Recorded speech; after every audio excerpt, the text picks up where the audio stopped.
Right, it's working. We're in Norway!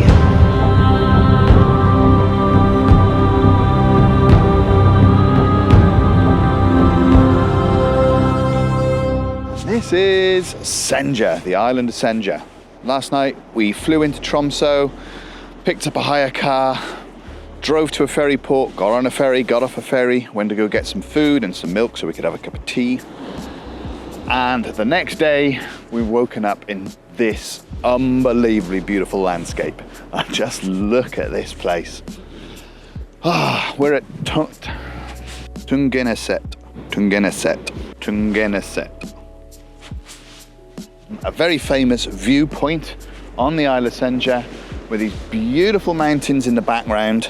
And then you've also got, just where those people are, if you can see them in the distance, some beautiful rocks as foreground, rock pools, all of this sort of business. So we're gonna go in there and have a look. The light's not amazing today, the sky is great, but yeah, I think clouds on the horizon means that we're not getting much light coming over. Today we're gonna take it a little bit easy. We're just gonna drive around, go and explore some viewpoints on Senja, go and take some photos, and just generally enjoy being out in the Arctic wilderness.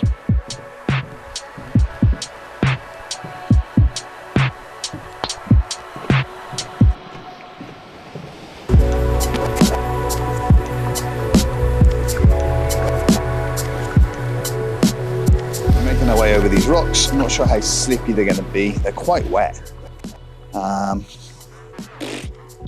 Yeah, lots of water everywhere.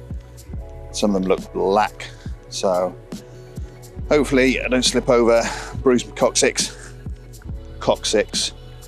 while we're walking around this area. It's absolutely beautiful. More photographers, as you'd expect in a beautiful place like this.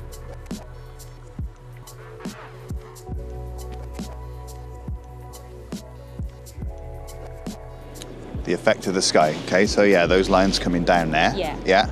Do I want to be wide or narrow?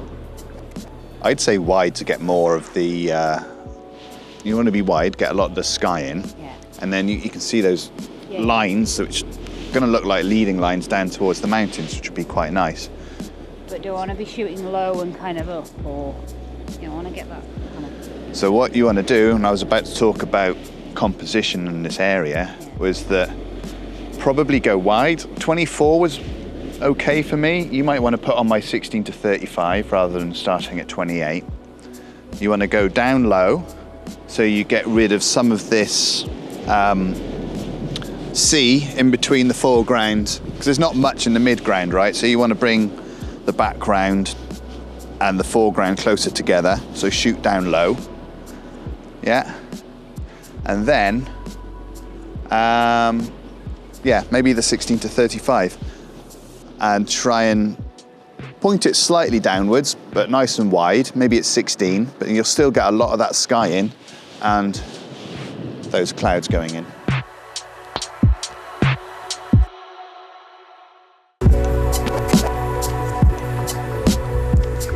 So almost immediately, Kaz has dropped the part of her camera lens. Oh, what is it called? The sun bit that goes around the front. It rolled all the way down and into a rock pool. How many lens caps are we going to lose? Not lens cap. Lens Hood! Brain is farting today, big time.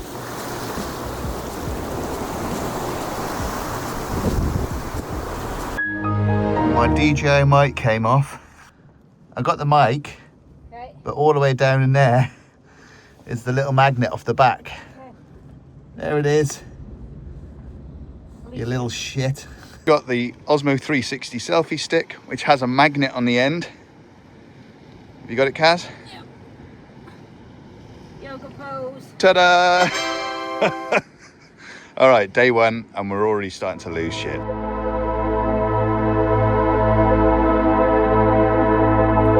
You'll be pleased to know no photographic equipment was harmed during the production of this video. With our limited time in the area, we didn't have a chance to return for better conditions.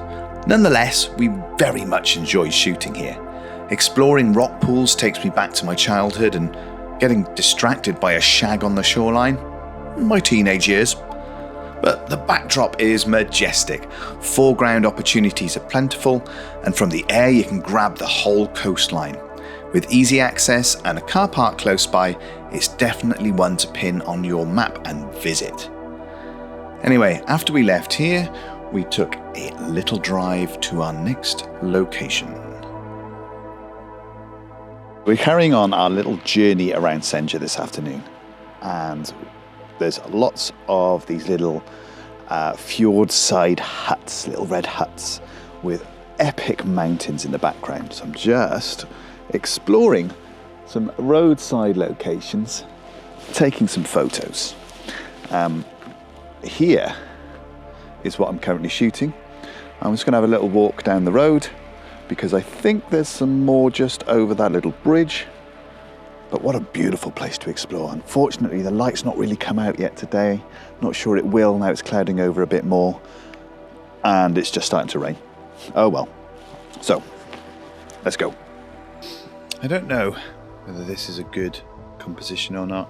I'm shooting that way. I've got both of these houses sort of on the left, on the right hand side. Some nice light actually finally coming in the background. This tree on the right, it's got some leaves, yellow, red, nice colours. But I've got these ugly lines up here I'm just trying to cut out, and I'm not sure if I've got too much negative space over here, although those houses are pointing into the frame, so some nice grasses in the front. We'll see how it turns out, and then I'll make my way back up the road to the car. But yeah, this is beautiful. Unfortunately, I got this one wrong. With the white doors, the huts are facing out of frame rather than into the scene, which sort of ruins the composition. If I change the doors to red, however, you can see that it works a little better, and the huts draw you into the background rather than away from it. Luckily, I did get it right on this next shot, and also, just shooting straight on with a central composition always works. This is just another beautiful location on our little drive around Senja.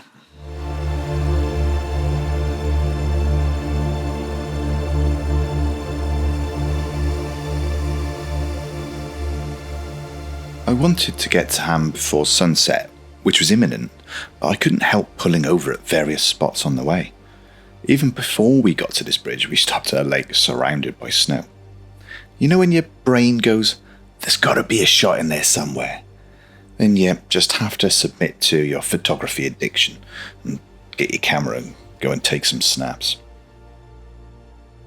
It turns out the bridge was to be our last detour before we actually reached our destination.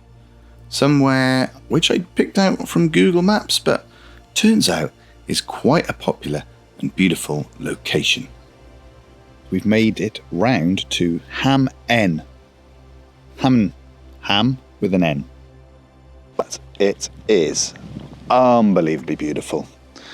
Parked up on this another roadside location. There's lots of these little islands going out. Some of them have got houses on. These beautiful little bridges. Just such a great scene. I'm going to put the drone up in a bit as well once I've got a few shots here. Just postcard beautiful shots. I'll put an ND filter on. I've got a polarizing filter so I can see through some of those reflections on the water there, because some beautiful patterns underneath the water. But this is fantastic. What an unbelievably picturesque, beautiful place this is. And it's so quiet. So quiet.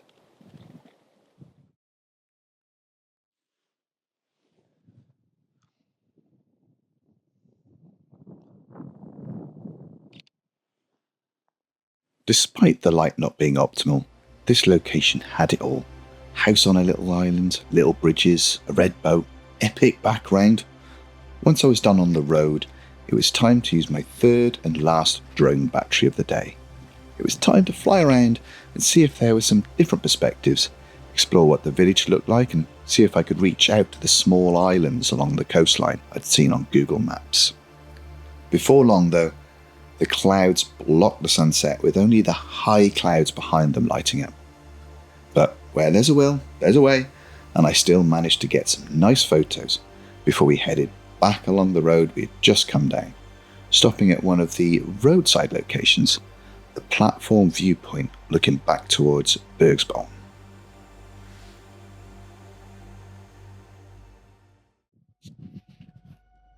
Okay, quick vlog, because we were sat in a little bay window in some rocking chairs having a brew, and suddenly out over the boathouse we saw the Aurora. So we're just scrambling to get everything together. We're going to turn the oven back off because the garlic bread isn't going in just yet. We're going to pop out and hopefully shoot some more Aurora Borealis. Oh God, you can actually see it on this as well. Look at that. So I'm shooting on the Osmo 360. I'm just going to move out of the light that's coming out of the house and into the dark a bit. And you can actually see the Aurora behind me. Isn't that incredible? If I just swing you around, see the Aurora above the mountains behind Senjahopen. Oh my days. Isn't this incredible?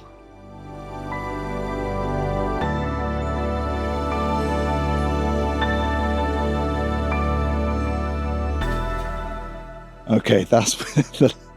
All right, maybe you can see me by the microphone light. Nope. We've just driven a little bit out of town to try and get some of the Aurora, and it's been fantastic.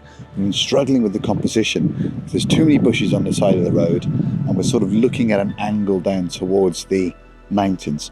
So it's not really coming out as much as I'd like. I just can't find a nice composition in the dark. Hadn't prepared for this. So may have to go and have some garlic bread and pasta, and then figure out maybe if there's another local location where we can go and shoot. But I'll show you the photos from what we've done so far, and it's just been such a great show. Fantastic.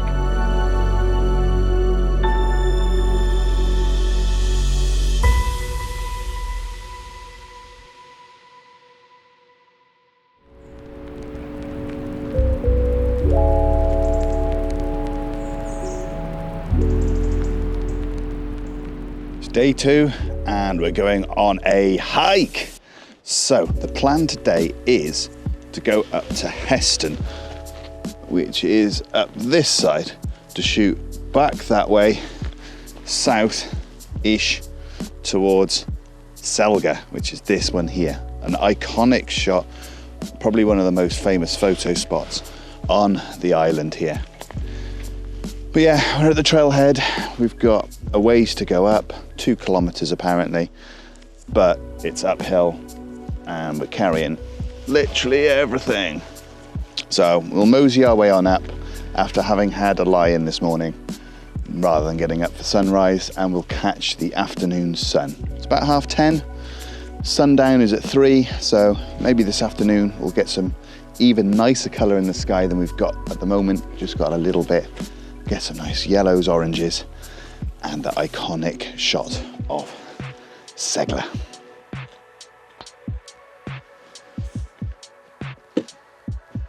These are a bit wobbly.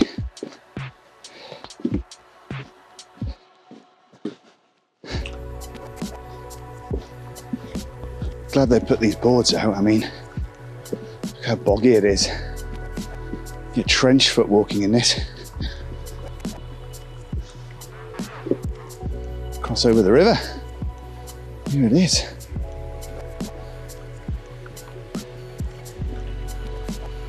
That's cool.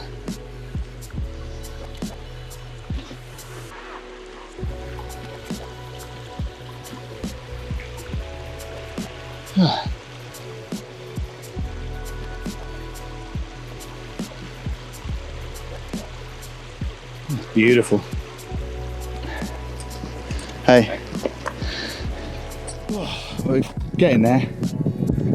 thing is, the trail is 90% mud, 10% ice. We've got spikes in the bag, but it doesn't seem quite worth it to put them on. It's just a bit in between. But I'll tell you what, if I'm carrying 7 kilos in my backpack, which I certainly am, probably more like, let's say 10 and a half, that's 15% of my body weight which I'm dragging up this mountain. Plus I'm unfit, so it's kind of why I'm out of breath. But the view makes up for it. Okay, so that looks very icy. So we've stopped and put the spikes on. Look at them. Ooh. See how well these go.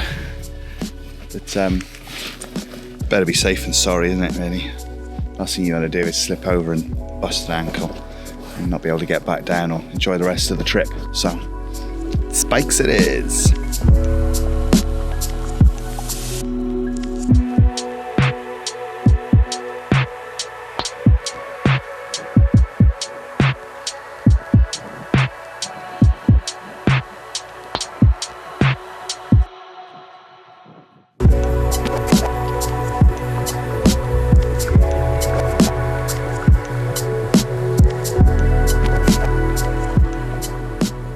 We missed our turning. We had to go off-piste across some snowy boulder fields, which took a while, but we made it across. And Segla is there. Beautiful tree, rocks, big old cliff the other side, as you might have seen earlier. I'll tell you what, I'm going to extend out this selfie stick and then poke you over the edge. You ready?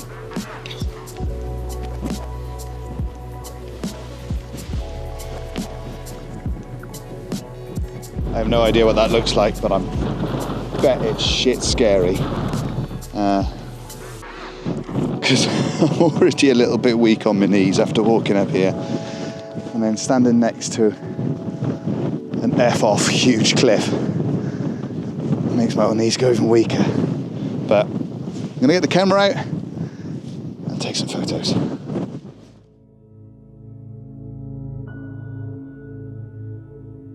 They're activated, so. Okay.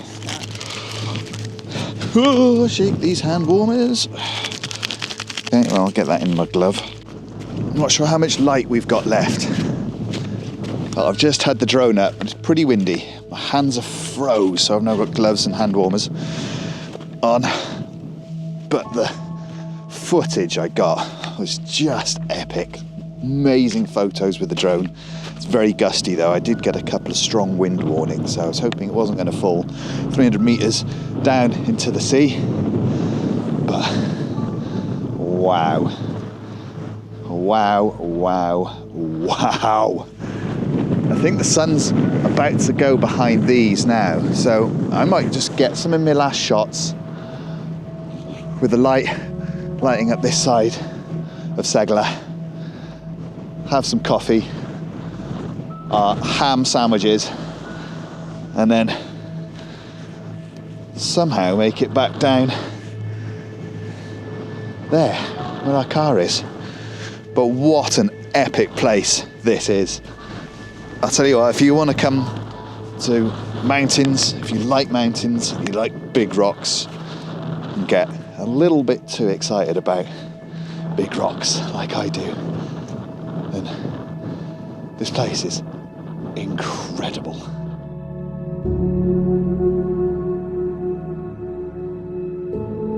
First off, I'll show you the photos from the way to and up the trail towards Heston. Not even going to attempt to pronounce the name of that bird.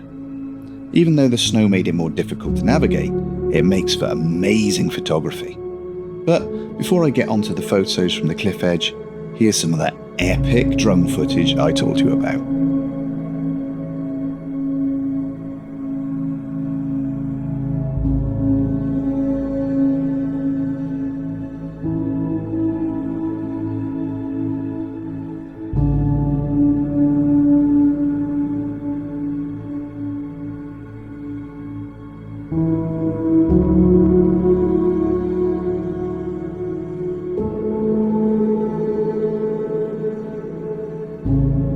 These are the photos and panos I took whilst up on the cliffside, starting with a 6-shot handheld HDR pano and moving on to the drone shots. There's lots of different compositions to be achieved here, and I had a lot of fun being creative, albeit I was freezing at the time. But once the sun dipped behind the mountains, we again got lost in the snowy boulder fields on the way down. Once back on the path, however, we turned to notice that the sky had exploded with colour. Only thing to do was to send the drone back up and, well, you can just see how amazing it was.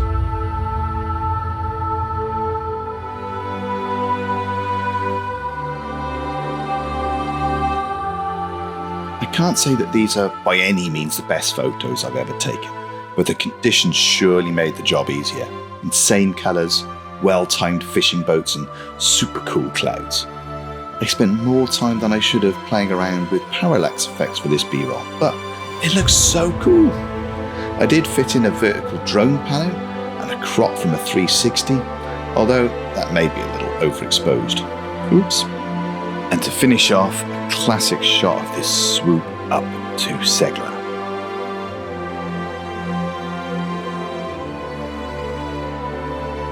But with that, our flask of coffee was empty, which necessitated our return to civilization. This was to be our last night on the island because the next day we started the first leg of our 2-day drive down to Lofoten.